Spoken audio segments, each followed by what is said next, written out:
My Walmart fantasy. Mike Sullivan pushed his shopping cart down the household goods aisle of Walmart, methodically checking items off his list. At 45, Mike had settled into the comfortable routine of a bachelor life. His two-bedroom apartment, his job as a high school history teacher, his weekend trips to the local jazz club. Predictable, safe, and utterly lacking in excitement. He paused to examine the thread count on a set of sheets when he heard it, that distinctive tone that made his pulse quicken involuntarily. "Excuse me, excuse-me. This is completely unacceptable." Mike's head snapped up, his attention immediately drawn to the commotion 3 aisles over. He abandoned his cart and moved toward the sound, drawn by an impulse he'd long ago stopped questioning. At the customer service counter, a woman with a highlighted bob haircut was leaning forward aggressively, one manicured finger jabbing the counter. The young cashier looked close to tears. "I specifically had a coupon for this blender," the woman was saying, her voice carrying throughout the front of the store. "And your website clearly stated it was on sale for $39.99, not $69.99. I want to speak to your manager immediately." Mike hung back, observing with a mixture of embarrassment and, though he'd never admitted aloud, fascination. She was perhaps in her early 40s, dressed in crisp white capri pants and a navy blouse, a large designer handbag hanging from the crook of her elbow. Her sunglasses were perched atop her head despite being indoors. She was, in every sense, what internet culture had dubbed a Karen. And Mike couldn't look away. His interest in Karens had begun years ago, before the term had even entered the lexicon. There was something about the particular brand of entitled assertiveness, the demand to be heard, the refusal to back down, that both repelled and attracted him. He'd spent countless hours watching compilation videos online, simultaneously cringing and feeling an inexplicable pull. "I've been shopping here for 15 years, the woman continued, her voice rising. 15 years. And this is how you treat your loyal customers." The young cashier stammered, "I'm sorry, ma'am, but I don't have the authority to." "Then find me someone who does." A harried-looking manager appeared, and Mike watched the familiar dance unfold. The manager's placating tone, the woman's refusal to be placated, the gradual escalation of demands. Mike should have continued his shopping, should have minded his own business, should have shaken his head in disapproval like the other customers and gone about his day. Instead, he found himself stepping forward. "Excuse me," he said, his voice calm. I couldn't help overhearing. Both the woman and the manager turned to him with surprised expressions. "I believe I saw that blender advertised in this week's circular," Mike continued, pulling out his phone. "Let me just check." He quickly brought up the Walmart app and scrolled through the offers. "Yes, here it is. $39.99, limited time offer." The woman, her name tag-shaped pin read Deborah, looked momentarily thrown off by his intervention, then triumphant. "See, this gentleman found it right away. Why couldn't you do that?" The manager took Mike's phone, examined the ad, and sighed. "You're right, sir. I apologize for the confusion, ma'am. We'll honor the advertised price." Deborah straightened her posture, victory evident in her stance. "And the additional 10% off for my inconvenience." Mike suppressed a smile, classic escalation tactic. To his surprise, the manager nodded wearily. "Yes, we can do that." As the transaction was completed, Mike lingered, telling himself he was just being polite, ensuring the situation was resolved. In reality, he couldn't tear himself away from Deborah, this perfect specimen of Karenness in her natural habitat. "Thank you," Deborah said to him as she collected her discounted blender, her tone noticeably warmer than what she'd used with the staff. "At least someone here knows how to provide customer service." "Happy to help," Mike replied. "I'm a bit of a stickler for accurate advertising myself." It was a small lie, but it seemed to resonate with her. Her expression softened further. "Well, it's refreshing to meet someone who understands the importance of holding businesses accountable," she said. "I'm Deborah Wilson." She extended her hand. "Mike Sullivan." Her hand was soft, her grip surprisingly firm. Do you always fight so passionately for justice in retail settings?" He'd meant it as a gentle tease, but feared he might have overstepped. To his relief, Deborah laughed, a surprisingly melodic sound at odds with her previous sharp tone. "Only when necessary," she replied, a hint of self-awareness in her eyes, which admittedly seems to be often these days. They walked together toward the exit, an unexpected camaraderie forming. Mike felt a familiar flutter in his stomach, the same sensation he got watching those online videos, but intensified by physical proximity. "Would you?" Deborah hesitated, then seemed to steel herself. "Would you like to get coffee sometime? As a thank you for your help," she quickly added, "unless you have somewhere to be, of course." Mike was taken aback. In his fantasies about meeting a real-life Karen, it had never progressed to actual interaction beyond witnessing their public displays. Yet here he was being asked out by the very embodiment of what secretly fascinated him. "I'd like that," he heard himself say. "I'd like that very much." They exchanged numbers in the parking lot, Mike's hands slightly trembling as he entered her contact information. As he watched her drive away in her immaculate white SUV, he wondered what he was getting himself into.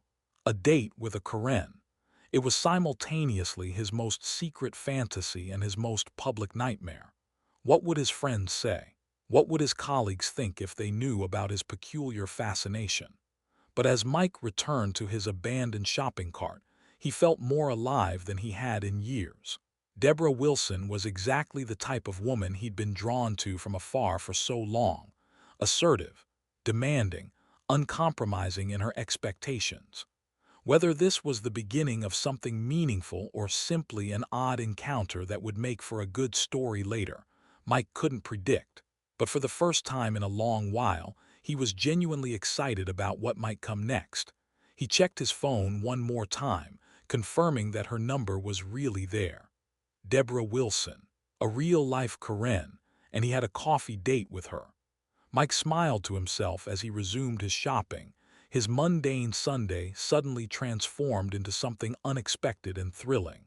Mike arrived at Perks and Brew 15 minutes early, choosing a table with a clear view of the entrance. He'd spent an embarrassing amount of time deciding what to wear for coffee with Deborah, settling finally on a blue button-down shirt and khakis that his sister had once described as teacher chic. He checked his watch, then his reflection in his phone camera. What was he doing here? This wasn't like his usual dates with sensible, mild-mannered women who inevitably found him nice but boring after 3 outings. This was Deborah Wilson, a woman who'd reduced a cashier to tears over a blender discount. The same woman who made his heart race in a way he couldn't explain. The cafe door swung open, and there she was, Deborah in a cream-colored blazer over a floral dress, sunglasses perched atop her head just as they had been at Walmart. She scanned the room with the sharp-eyed focus of someone accustomed to assessing service standards. When her gaze landed on Mike, her expression softened into a smile. "You're early," she said, sliding into the seat across from him. "I appreciate punctuality. I try not to keep people waiting," Mike replied, suddenly aware of his sweaty palms. Deborah placed her large designer handbag on the empty chair beside her, arranging it carefully. "I hope the coffee here is decent. I've heard mixed reviews." Mike had chosen Perks and Brew specifically because their coffee was excellent, hoping to avoid any potential confrontations. "It's one of my favorites in town," he assured her. A server approached, a young woman with purple-tipped hair and multiple ear piercings. "Welcome to Perks and Brew. What can I get started for you today?" Mike braced himself instinctively. "I'll have a medium latte, non-fat milk, extra hot, with just a touch of vanilla," Deborah said crisply. "And when I say extra hot, I mean properly hot, not lukewarm." The server nodded, writing on her pad. "Got it. And for you, sir?" "Just a regular coffee, black, please," Mike said, smiling apologetically. As the server walked away, Deborah turned her attention to Mike. "So, Mike Sullivan, tell me about yourself.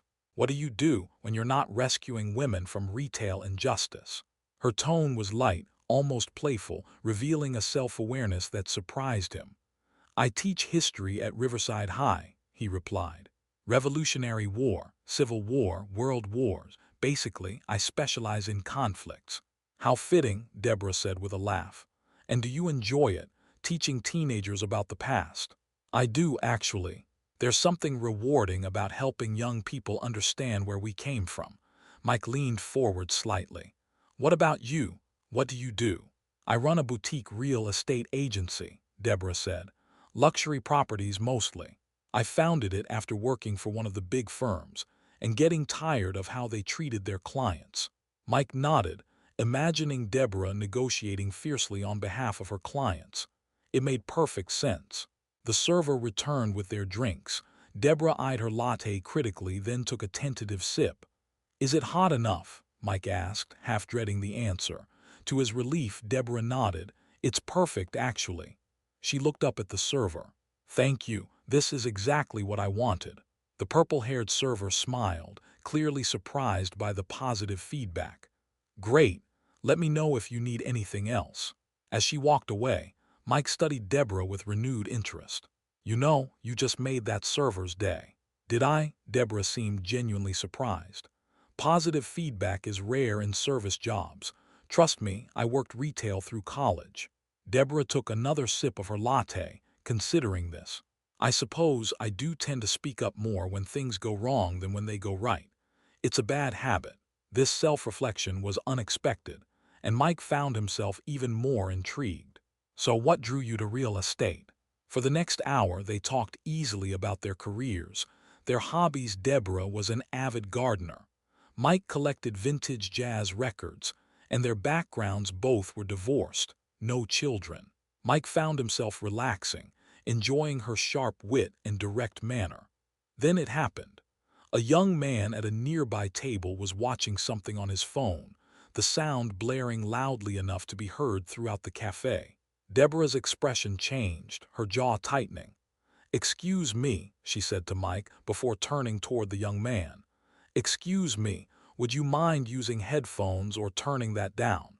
The rest of us are trying to have conversations." The young man barely glanced up. "It's almost over." Mike watched Deborah's transformation with fascination. Her posture straightened, her eyes narrowed. "That's not the point," she said, her voice taking on the same edge he'd heard at Walmart. "It's inconsiderate to everyone else in this cafe. Use headphones like a civilized person." Other customers were beginning to stare. The young man rolled his eyes. "Chill out, lady." "Don't tell me to chill out," Deborah retorted. "I'm asking you to show basic courtesy in a public space." Mike should have been embarrassed, should have tried to diffuse the situation. Instead, he found himself mesmerized by her refusal to back down, her absolute conviction that she was in the right. The manager approached, a woman in her 30s with a name tag reading Elaine. "Is there a problem here?" she asked. "Yes," Deborah said firmly. "This young man is disturbing everyone with his video, and when asked politely to use headphones, he was rude and dismissive." The manager turned to the young man. "Sir, we do ask that customers use headphones when watching videos or listening to audio. I'd be happy to provide a pair if you don't have your own." The young man muttered something under his breath, but accepted the offered headphones. As the manager walked away, Deborah turned back to Mike, a slight flush on her cheeks. "I'm sorry," she said. "I know I can be intense about these things.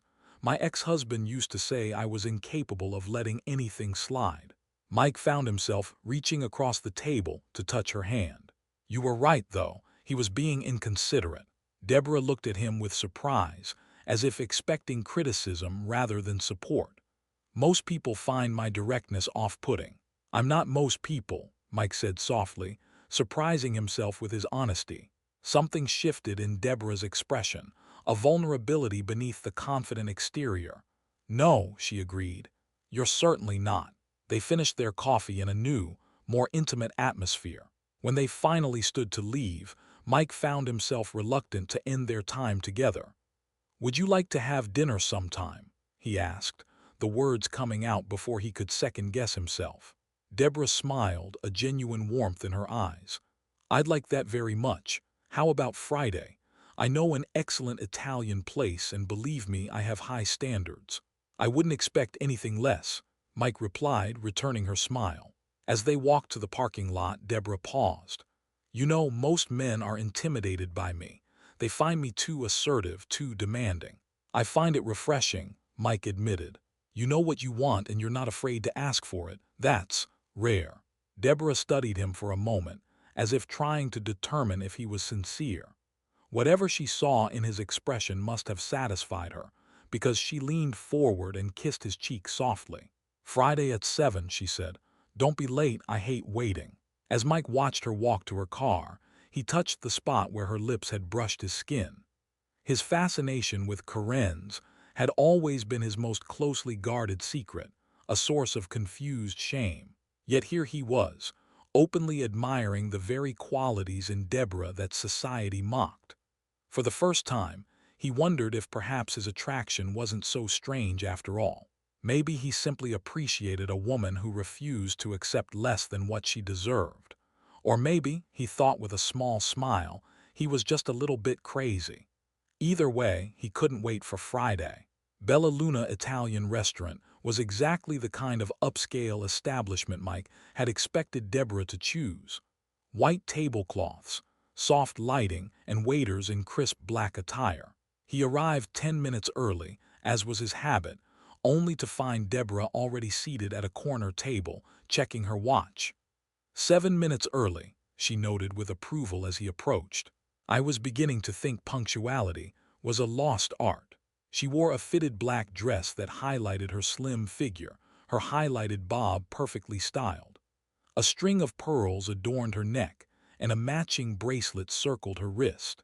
She looked elegant, sophisticated, and entirely in her element. You look beautiful, Mike said, taking the seat across from her. Deborah accepted the compliment with a gracious nod. Thank you. You clean up well yourself. A waiter appeared with menus and a wine list. Good evening. May I tell you about our specials? First, I'd like to know about your wine selection, Deborah said. Specifically, your Italian reds. I'm partial to a good Barolo. What followed was a detailed interrogation about vintages, regions, and tasting notes that left the waiter looking both impressed and slightly intimidated. Mike watched the exchange with quiet fascination. Where others might see an overbearing customer, he saw a woman who knew exactly what she wanted and wasn't afraid to ask for it. When the waiter departed to retrieve their chosen bottle, Deborah turned back to Mike with a slightly apologetic smile. I hope you don't mind. I'm rather particular about wine. I noticed, Mike said, his tone warm rather than critical. I know very little about wine myself, so I'm happy to defer to your expertise. Deborah seemed to relax slightly. My ex-husband used to be mortified by what he called my wine inquisitions. He was always concerned about what other people thought. And you're not. She considered this. I used to be, when I was younger. Somewhere along the way, I realized life is too short to drink bad wine or accept poor service just to avoid making waves. That's actually quite liberating, Mike observed. Most of us spend our lives trying not to rock the boat. And what about you, Mike Sullivan? Are you a boat rocker or a peacekeeper? It was an insightful question, one that made him pause. Historically, I've been a peacekeeper. In my personal life, at least. In the classroom, I can be quite assertive when necessary. Deborah leaned forward slightly. So you save your assertiveness for your professional life, while well, I suppose I'm consistent in all settings. Which is more authentic, he pointed out. The waiter returned with their wine, performing the ritual of presenting the bottle, pouring a small amount for Deborah to taste, and waiting for her approval before filling their glasses. Mike noticed how the waiter's body language had changed, more attentive, more precise, clearly aware that Deborah would accept nothing less than perfection. After they ordered their meals, Deborah requesting several specific modifications to her dish, Mike found himself asking a question he'd been curious about since their first meeting. Have you always been so forthright? Deborah swirled her wine thoughtfully. Not always, no. It developed over time. She took a sip, then continued. My first job out of college was as an assistant at a real estate firm. I was eager to please, afraid to speak up. I watched my male colleagues demand respect and get it, while I smiled and apologized for things that weren't my fault. Her expression darkened slightly at the memory. There was a turning point. I'd been working on a listing presentation for weeks. The night before it was due, my boss, who'd barely glanced at it, decided to completely revamp it. I stayed until midnight making his changes, only to have him take full credit the next day. "What did you do?" Mike asked, genuinely invested in her story. "Nothing that time. I just smiled and nodded like the good assistant I was." Her voice took on a harder edge. A month later, the same thing happened, but this time I'd learned. I'd kept all the documentation showing it was my work. I went over his head to the firm's owner. "That took courage," Mike said. "It took desperation," Deborah corrected. "And it worked. I got promoted and my boss never tried to take advantage of me again." She set down her wine glass.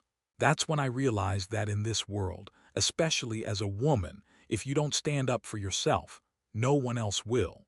Their food arrived, and Mike noticed Deborah inspecting her dish carefully before taking a bite. To his relief, she seemed satisfied. "What about you?" she asked after they'd eaten in comfortable silence for a moment. "What shaped the peacekeeping Mike Sullivan?" It was his turn to reflect. "I grew up in a household where conflict was frequent. My father had a temper, and my mother was constantly trying to smooth things over. I became very good at being the mediator, the one who could calm everyone down." "So you learned to avoid confrontation as a survival skill," Deborah observed. "I suppose I did." Mike had never considered it that way. "Though in my classroom I'm quite comfortable taking charge. It's just in personal relationships where I tend to defer. Hence your attraction to a woman who made a scene over a blender at Walmart," Deborah said with surprising self-awareness and a hint of amusement. "I'm the opposite of what you've known." Mike felt a jolt of surprise at her perception. Did she understand his fascination more than he'd realized? "Perhaps," he admitted, "though there's more to my interest than just that." Deborah held his gaze. "I certainly hope so." They continued their meal, conversation flowing easily between them. Mike found himself increasingly drawn to the complexity beneath Deborah's Karen exterior. Her sharp intelligence, her dry humor, her unexpected moments of vulnerability. After dessert, chocolate torte for him, berries for her with specific instructions about the cream on the side, Deborah excused herself to use the restroom. While she was gone, their waiter approached with the check. "Your wife is quite particular," the waiter commented with a knowing smile. "She's not my wife," Mike replied. "Just a date." The waiter raised his eyebrows. "Brave man, though I must say she knows her wine." Most demanding customers don't actually know what they're talking about. As he handed over his credit card, Mike found himself feeling strangely defensive of Deborah. Yes, she was demanding, but she was also knowledgeable. Her expectations were high but not unreasonable. When Deborah returned, they walked together to the parking lot. The night air was cool and she shivered slightly. Without thinking, Mike removed his jacket and placed it around her shoulders. "Thank you," she said, seeming genuinely touched by the gesture. "Both for dinner and," she gestured at the jacket, "for being a gentleman." "I had a wonderful time," Mike said truthfully. "You're a fascinating woman, Deborah Wilson." In the soft glow of the restaurant's exterior lights, Deborah's carefully maintained facade seemed to soften. "Most men don't stick around long enough to discover that. They see the difficult parts of me and run for the hills." "Their loss," Mike said simply. She studied him as if trying to solve a puzzle. "You're different, aren't you? Most people find me intimidating, but you actually seem to enjoy it when I'm assertive." It was dangerously close to revealing his secret fascination, but something about the moment, the wine, the connection he felt, made Mike brave. "I admire your refusal to accept less than you deserve," he said carefully. "In a world where women are often expected to be accommodating, there's something compelling about your certainty." Deborah stepped closer. "Are you saying you're attracted to the very quality most people mock in women like me?" The moment of truth, Mike took a deep breath. "Yes," he admitted, "I always have been." Instead of the shock or offense he half expected, Deborah's expression was thoughtful. "That's refreshing and a little strange." But she was smiling as she said it. Before he could respond, she leaned forward and kissed him, not on the cheek this time, but on the lips. A soft, brief kiss that held the promise of more. "I'd like to see you again," she said as she pulled away. "Perhaps you could come to my house for dinner next week. I'm an excellent cook, and I can guarantee the wine will be perfect." "I'd like that very much," Mike replied, his heart racing. As they parted ways with another brief kiss, Mike felt a strange sense of liberation. For years, he'd kept his attraction to Karen behavior a shameful secret. Yet here he was, openly admitting his fascination to Deborah herself, and she hadn't run away. Perhaps, he thought as he drove home, they were both finding in each other something they hadn't realized they needed. She, a man who appreciated rather than criticized her assertiveness. He, a woman who embodied the strength and certainty he'd always admired from afar. It was odd, unexpected, and entirely thrilling. Deborah's house was exactly what Mike had expected, a meticulously maintained colonial in one of the city's most prestigious neighborhoods. The lawn was perfectly manicured, the flower beds precisely arranged, the walkway spotless. It was the home of someone who demanded perfection in all things. Mike rang the doorbell at exactly 7 o'clock p.m., a bottle of wine in one hand, chosen after considerable research into what might meet Deborah's exacting standards, and flowers in the other. Deborah answered wearing an apron over a casual but elegant outfit, her hair slightly less rigid than usual. Something about seeing her in this more domestic setting made Mike's heart skip. "Right on time," she said with approval, accepting the wine and flowers. "Come in." The interior of her home was like Deborah herself, elegant, perfectly composed, and intimidating in its flawlessness. Every surface gleamed, every object seemed placed with deliberate care.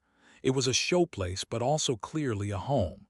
"You have a beautiful home," Mike said, following her to the kitchen where delicious aromas wafted from the oven. "Thank you. I designed most of it myself," Deborah replied, arranging the flowers in a crystal vase. "My ex-husband wanted to hire a decorator, but I knew exactly what I wanted." "Of course you did," Mike said with a smile. She glanced at him as if checking for sarcasm, then relaxed when she found none. "The wine you brought is excellent, by the way. I'm impressed." "I did my research," Mike admitted. "I figured anything less would be unacceptable." Deborah laughed, that musical sound that still surprised him every time he heard it. "You're learning quickly." She handed him a glass of wine and instructed him to sit at the kitchen island while she finished preparing their meal. Herb-crusted rack of lamb with roasted vegetables and a complicated-sounding reduction sauce. Mike watched her work, impressed by the precision and confidence of her movements. "Did you take culinary classes?" he asked. "Several," she confirmed. "I believe in being skilled at whatever I undertake." She adjusted the temperature of a simmering sauce. "That includes cooking. My mother was a terrible cook. She believed convenience foods were the greatest invention of the 20th century." Mike chuckled. "My mother was the opposite, everything from scratch but never with a recipe. Drove my father crazy." "Did they have a happy marriage?" Deborah asked, her tone casual but her eyes watchful. Mike considered how to answer. "They loved each other, but they were combative. My father was controlling, my mother passive-aggressive in response. Not the healthiest dynamic." Deborah nodded, seeming to absorb this information carefully. "My parents divorced when I was 12. My mother never stood up for herself. Not to my father, not to anyone. I swore I'd never be like that." "And you're certainly not," Mike observed. "No," she agreed with a small smile. "Though perhaps I've overcompensated." They moved to the dining room, where Deborah had set an elegant table with fine china and crystal. The meal was exceptional, every element perfectly prepared and presented. "This is amazing," Mike said after his first bite. "You could be a professional chef." "I considered it," Deborah replied, "but I preferred a career where I had more control." As they ate, their conversation deepened beyond the surface exchanges of their previous dates. Mike found himself sharing stories about his failed marriage, his career aspirations, his minor anxieties, things he rarely discussed with anyone. Deborah, too, seemed more open, revealing glimpses behind her carefully maintained facade. "My ex-husband claimed I was exhausting to live with," she said, refilling their wine glasses. "Too demanding, too precise in my expectations.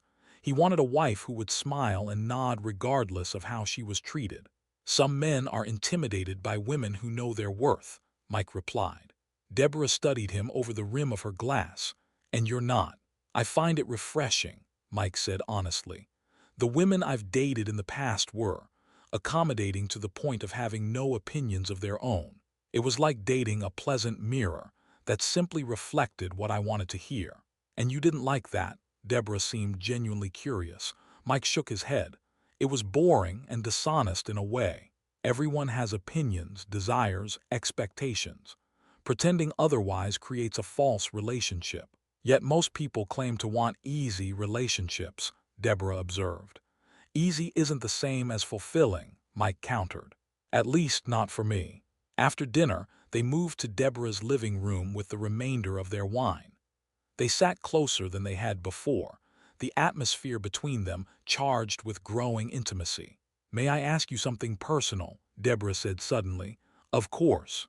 "This attraction you have to assertive women like me, when did that start?" Mike felt his pulse quicken. He'd never discussed this with anyone before. "I'm not entirely sure. I think it began in college. There was a woman in my American Lit class who would constantly challenge the professor, not rudely, but firmly, confidently. Everyone else was intimidated by him, but she refused to be silenced." "Were you attracted to her?" Deborah asked. "Intensely," Mike admitted, "but I never had the courage to approach her."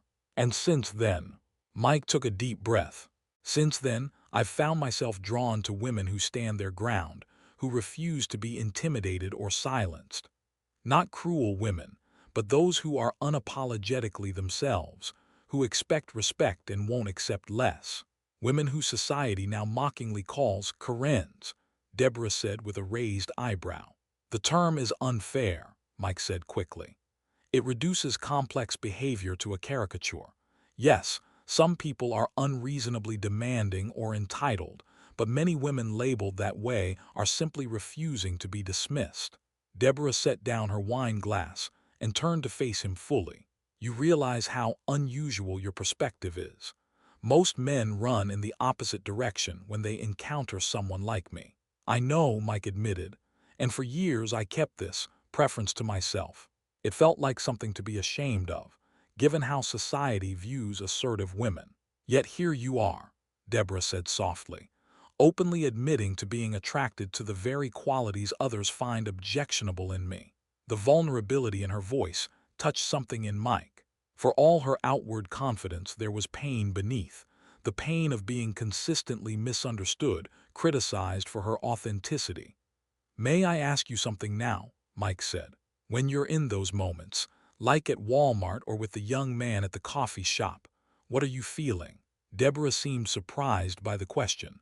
No one had ever asked about her internal experience before. "It's complicated," she began, choosing her words carefully. "There's frustration, certainly, but beneath that there's something else, a sort of righteous certainty. In those moments I feel powerful, in control, like I'm standing up not just for myself, but for some greater principle of how things should be." She looked at him, gauging his reaction. "Does that sound ridiculous?" "Not at all," Mike said truthfully. "I think most people feel powerless much of the time. Your refusal to accept that state is admirable in its way. Yet the internet has made women like me into a punchline," Deborah said with a hint of bitterness. "The dreaded Karen, who dares to speak to the manager. The mockery says more about society's discomfort with female assertion than it does about the women themselves," Mike replied. Deborah studied him with new interest. "You've thought about this a lot, haven't you?" "More than I'd care to admit," Mike said with a self-deprecating smile. "And this attraction, it's not some kind of fetish?" Deborah asked bluntly. "You don't want me to berate sales clerks for your entertainment?" Mike flushed. "God, no. It's not about enjoying watching people be mistreated, it's about, he searched for the right words. It's about admiring someone who refuses to be diminished, who expects excellence and isn't afraid to demand it. Deborah seemed to relax at his answer. She moved closer on the couch, her knee touching his. My ex-husband used to deliberately create distance between us in public, she confided, as if he didn't want to be associated with me. My own sister once said she finds me exhausting to shop with. Their loss, Mike said simply. The atmosphere between them shifted, the air charged with mutual understanding. For perhaps the first time in her adult life, Deborah was with someone who didn't want to change or silence her most authentic self. And Mike, after years of keeping his attraction a shameful secret, was finally embracing it openly. Deborah leaned forward and kissed him, tentatively at first, then with growing confidence as he responded. It was a kiss unlike any Mike had experienced before, filled with a passion born of true recognition. When they finally parted, Deborah's carefully styled hair was slightly mussed, her lipstick smudged. Somehow this imperfection made her even more beautiful to Mike. "I should probably go," he said reluctantly, aware of how quickly things were escalating. Deborah nodded, equally reluctant. "Yes, perhaps that's wise. For now." At the door, she straightened her clothing and fixed him with the direct gaze he'd come to admire. "I want to be clear about something, Mike. I'm not going to change who I am, not even for someone who appreciates my forthright nature." "I would never ask you to," Mike replied honestly. "Your authenticity is what draws me to you." Her expression softened. "Good, because the world has enough women who silence themselves to make others comfortable." As Mike drove home, he felt a lightness he hadn't experienced in years. The secret fascination that had lurked in the shadows of his consciousness was now in the open, acknowledged and, surprisingly, accepted. Deborah Wilson was exactly the kind of woman he'd been inexplicably drawn to from afar, assertive, demanding, unapologetic in her expectations. But she was also vulnerable, thoughtful, and far more complex than the Karen caricature society had created for women like her. For the first time, Mike was dating someone who embodied qualities he truly admired rather than settling for what he thought he should want. Whether this unusual connection would develop into something lasting, he couldn't predict, but he was eager to find out. 2 months into their relationship, Mike and Deborah had settled into a rhythm that surprised them both with its ease. They spent weekends together, alternating between his modest apartment and her immaculate house. They'd met each other's friends, most of whom had reacted with poorly concealed surprise at the pairing, and had even begun discussing a weekend getaway to the coast. Tonight, they were celebrating Deborah's successful closing of a major property deal, a luxury estate that had been on the market for over a year until Deborah had stepped in and found the perfect buyer. She'd chosen the venue, Azimuth, the newest and most exclusive restaurant in the city, with a celebrity chef and a 3-month waiting list that Deborah had somehow bypassed. "You look stunning," Mike said as they were led to their table, a prime location with a view of both the open kitchen and the city lights beyond the windows. Deborah wore a deep blue dress that accentuated her figure, her highlighted bob gleaming under the restaurant's artful lighting. She looked confident, successful, radiant. "Thank you," she replied with genuine pleasure. In the months they'd been together, Mike had noticed Deborah becoming more receptive to compliments, less suspicious of kindness. It was as if his acceptance of her assertive nature had allowed her to soften in other ways. The restaurant was sleek and modern, with minimalist decor and impeccable service. Their waiter, a polished young man named Julian, presented the menus with flourish. "The chef recommends the tasting menu with wine pairings," he informed them. "It's a culinary journey through the chef's signature innovations." Deborah considered this, then shook her head. "I prefer to select my own dishes, and I'll choose the wine as well." Julian nodded unfazed. "Of course, madam. May I recommend starting with the sea scallop crudo?" What followed was a detailed discussion of the menu, with Deborah asking specific questions about preparation methods, ingredients, and the chef's background. Mike watched with affection as she navigated the conversation, direct but not rude, demanding but not unreasonable. 2 months ago, he might have felt embarrassed by such an exchange. Now he found himself appreciating how Deborah's thoroughness would likely result in an exceptional dining experience for them both. They ordered cocktails to start, a classic gin martini for Deborah, a whiskey for Mike, and settled into conversation about their respective weeks. Mike had been preparing his students for final exams, while Deborah had been juggling multiple high-end property listings. "To your success," Mike said, raising his glass when their drinks arrived. "Congratulations on the Westlake estate." Deborah smiled, clinking her glass against his. "Thank you. It feels good to be appreciated for my persistence." "Persistence is one of your finest qualities," Mike replied with a smile. Their drinks were perfect, as was the bottle of wine Deborah selected after a detailed consultation with the sommelier. Their appetizers arrived. The scallop crudo Julian had recommended and a foie gras terrine, both beautifully presented. The evening was progressing perfectly until they were halfway through their main courses. Deborah had just taken a bite of her duck breast when she froze, her expression changing from pleasure to displeasure. "This is raw," she said, examining the meat. "Not rare raw." Mike looked at her plate. The duck did indeed appear undercooked, the center a deep, concerning red. "Should we call Julian?" he asked. Deborah nodded, already looking for their waiter. When Julian approached, she showed him the undercooked meat. "I ordered this medium rare," she said firmly. "This is practically still quacking." Julian examined the duck with a frown. "I do apologize, madam. Let me take this back to the kitchen immediately." "Please do," Deborah replied. "And tell the chef that at these prices, basic cooking temperatures should not be an issue." As Julian whisked away the plate, Mike noticed nearby diners glancing in their direction. He felt a familiar flutter in his stomach, part anxiety, part that inexplicable attraction he felt when Deborah stood her ground. "The rest of the meal has been excellent," he offered, not to diminish her complaint but to provide balance. "Yes, which makes this all the more disappointing," Deborah replied. "Excellence should be consistent, not sporadic." 10 minutes passed with no sign of Julian or the replacement duck. Deborah's displeasure grew visibly. When a different server stopped to refill their water glasses, she spoke up. "Excuse me, but we've been waiting quite some time for my entree to be recooked.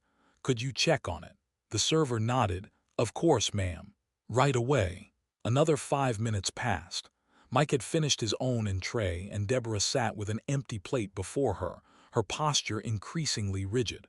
Finally, Julian reappeared, but without the duck. "I apologize for the delay," he said.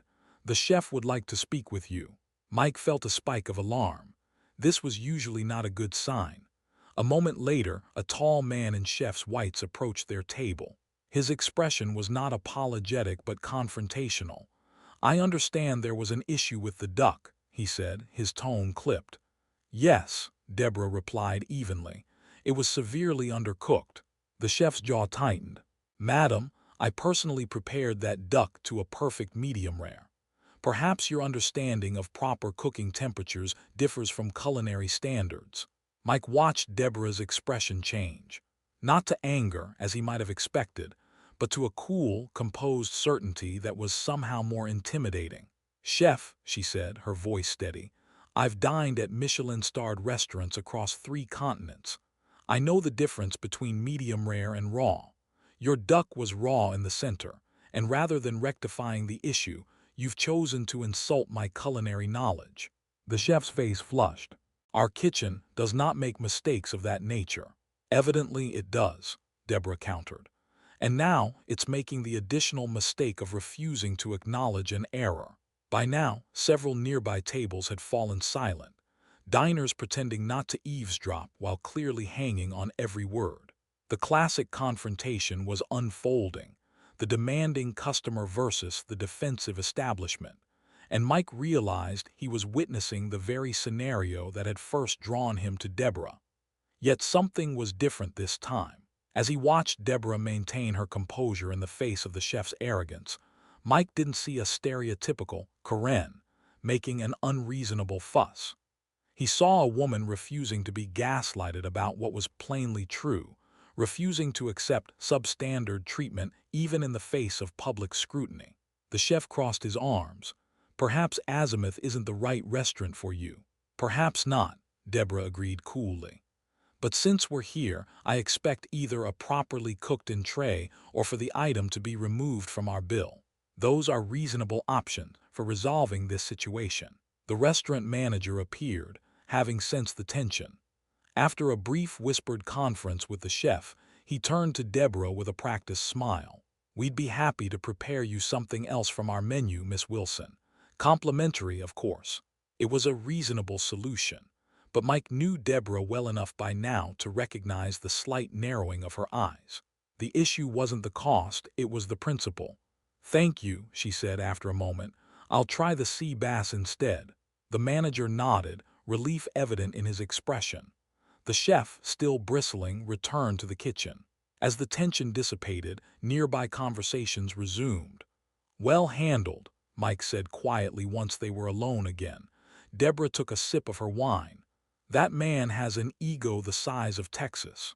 But I wasn't going to let him ruin our celebration." "No scene, no raised voice," Mike observed. "Yet you stood your ground completely." "I've learned that volume rarely correlates with effectiveness," Deborah replied with a small smile. "Besides, I was acutely aware of being watched, not just by the other diners but by you."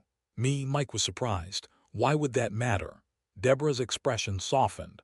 "Because you see me, Mike, really see me. Not just the demanding customer or the difficult woman, but the person beneath who simply expects what was promised." The replacement dish arrived. The sea bass perfectly cooked, accompanied by a different server who was attentiveness personified. Deborah thanked him sincerely, then turned back to Mike. "Most people only see the surface," she continued after taking a bite of the fish. "They see a woman making demands and immediately dismiss her as a Karen, entitled, unreasonable, worthy only of mockery." "But that's not who you are," Mike said. "No," Deborah agreed. "Though I won't pretend I'm always reasonable. Sometimes my expectations are too high, sometimes my reactions too strong. But beneath that is something most people never bother to discover." "What's that?" Mike asked, though he thought he knew the answer. "A woman who was taught by life that if she doesn't demand respect, she won't receive it," Deborah said simply. "A woman who refuses to apologize for expecting competence and honesty." Mike reached across the table and took her hand. "I've never thought you should apologize for that." Deborah's fingers tightened around his. "I know, it's why I'm falling in love with you." The words hung between them, unexpected yet somehow inevitable. In the 3 months since their meeting at Walmart, they had moved from curiosity to understanding to genuine affection. This acknowledgement of deeper feelings seemed a natural progression. "I'm falling in love with you too," Mike replied, the truth of it resonating in his chest. "Not despite your assertiveness, but because of it, because it's part of who you are, and who you are is remarkable." Deborah's carefully composed facade cracked slightly, emotion showing through. "Do you know how long I've waited to hear someone say that? To be loved for my strength rather than in spite of it." The rest of their meal passed in a glow of newfound intimacy. When the check arrived, they discovered that not only had the duck been removed, but several other items as well, an unspoken apology from the management. "A satisfactory resolution," Deborah noted with approval, "though I won't be rushing back." Outside the restaurant, standing close in the cool evening air, Mike felt a sense of contentment he hadn't experienced in years. "Move in with me," Deborah said suddenly. "My house is bigger, but if you prefer your apartment, I could adapt." Mike laughed softly. "Deborah Wilson willing to adapt, now I know it's serious." She smiled, that genuine smile that transformed her features. "Only for the right person. Only for someone who appreciates me as I am." "I do," Mike said, drawing her closer. "Your strength, your standards, your refusal to accept less than you deserve, those aren't flaws to be tolerated. They're qualities to be admired." As they kissed beneath the restaurant's awning, Mike marveled at the strange path that had led him here. His secret fascination with Karen behavior, once a source of confusion and shame, had led him to a woman whose complexity and depth went far beyond the stereotype. Deborah was demanding, yes. Assertive, certainly. Uncompromising in her expectations without question. But she was also loyal, passionate, and more vulnerable than most would ever suspect. In embracing her authentic self, the very qualities society mocked, Mike had found something genuine in a world of compromise and accommodation. And in his acceptance, Deborah had found the freedom to soften the edges of her defenses without surrendering the core of who she was. It was an unconventional love story, born from an encounter at Walmart and nurtured through confrontations at coffee shops and exclusive restaurants. Yet as they walked hand in hand to Deborah's car, Mike couldn't imagine a more perfect beginning. For in finding each other, they had each found acceptance for their most authentic selves. He, a man with an unusual appreciation for female assertiveness. She, a woman who refused to diminish herself to make others comfortable. In a world of labels and caricatures, they had discovered the complex truth behind the stereotype. And in that truth, they had found love.